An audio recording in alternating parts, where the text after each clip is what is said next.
ಇವತ್ತಿನ ವ್ಲಾಗಲ್ಲಿ ತುಂಬ ಸ್ಪೆಷಲ್ ಆಗಿರೋವಂಥ ವ್ಯಕ್ತಿನ ನಾನು ನಿಮಗೆ ಪರಿಚಯ ಮಾಡಿಸ್ತಾ ಇದ್ದೀನಿ. ಏನು ಅರ್ಥವೇ ಆಗ್ತಿಲ್ವೇ ಈ ಕೇಸು?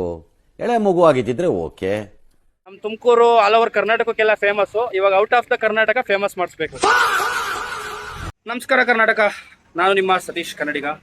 ಸೊ ಗುರು, ನನ್ನ ಕಾರು ನೋಡೋಕ್ಕಾಗ್ತಾ ಇರಲಿಲ್ಲ. ಸೊ ಹಂಗಾಗಿ ಕಾರ್ ವಾಶ್ ಮಾಡಿಸೋಣ ಅಂತ ಬಂದಿದ್ದೀನಿ. 10,000 ಕೊಟ್ಟು ಕಾರ್ ವಾಷರ್ನ ಮನೆಗೆ ತಗೊಂಬಂದು ಇಕ್ಕೊಂಡ್ರು ನಮಗೆ ಕಾರ್ ವಾಶ್ ಮಾಡೋದಕ್ಕೆ ಭಾರ ಆಗುತ್ತೆ. ದೇವ್ರು ನಿಂಗೆ ಒಳ್ಳೇದು ಮಾಡ್ತದ, ಜನ್ಮಕ್ಕೆ ಹೋಗು. ಇವತ್ತಿನ ನನ್ನ ಡೇ ವ್ಲಾಗ್ಗೆ ಎಲ್ಲರಿಗೂ ಸುಸ್ವಾಗತ. ಇವಾಗ ಕಾರ್ ವಾಶ್ ಮಾಡಿಸ್ತೀನಿ, ಆಮೇಲೆ ಏನ್ ಮಾಡ್ತೀನಿ ಅಂತ ಮುಂದೆ ಏನಾಗುತ್ತೆ ಕನ್ಫ್ಯೂಸ್. ಫಸ್ಟ್ ಟೈಮು ಒಂದ್ ಹುಡುಗಿ ಗಾಡಿ ಓಡಿಸ್ತಾವ್ರೆ, ನಾನು ಹಿಂದೆ ಕೂತಿದ್ದೀನಿ. ಭಯ ಆಗ್ತಾ ಇದೆ, ಆದ್ರೂ ಹೇಳ್ಕೊಳಕ್ ಆಗ್ತಾ ಇಲ್ಲ. ಪರವಾಗಿಲ್ಲ, ಚೆನ್ನಾಗಿ ಓಡಿಸ್ತಾವ್ರೆ. ಅದ್ ಸರಿ, ಇವ್ರು ಯಾರು ಅಂತ ಯಾರಿಗೂ ಗೊತ್ತಾಗ್ಲಿಲ್ವಾ? ಸೊ ಇವರು ಕೂಡ ನಮ್ಮ ತುಮಕೂರಿನ ಪ್ರತಿಭೆ. ಯಾರು ಅಂತ ಹೇಳಿ ಕಂಡಿಡಿದವ್ರಿಗೆ ನನ್ನ ಕಡೆಯಿಂದ ಗಿಫ್ಟ್. ನೋಡ್ಕೊಂಬಿಡಿ, ಒಂದ್ಸಲಿ ಮುಖ ನೋಡ್ಕೊಂಬಿಡಿ. ಕ್ಯೂಟ್ ಆಗಿರೋದು ನೋಡ್ರಿ, ಆಪಲ್ ತರ ಇದೆ. ಏನ್ ಕೊಡಿಸ್ತೀರಾ ಇವತ್ತು ನಮ್ಗೆ ಸಿಕ್ಕಿರೋ ಖುಷಿಗೆ? ನನ್ಗೆ ಒಂದ್ ಎಳ್ನೀರಲ್ಲೇ ಕೊಡ್ಸ್ಬಿಟ್ಟು ಸುಮ್ನಾಗ್ಬಿಡ್ತಾವ್ರೆ.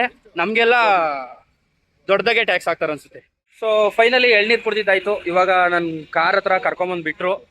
ನಮ್ ಫಾಲೋವರ್ಸ್ಗೆ ಏನ್ ಹೇಳ್ತೀರಾ? ಹೋಗಿ ಊಟ ಮಾಡಿ ಮಲಕ್ಕೋ. ಬಾಯ್ ಮಾಡಿ. ಓಕೆ ಫ್ರೆಂಡ್ಸ್, ಬಾಯ್.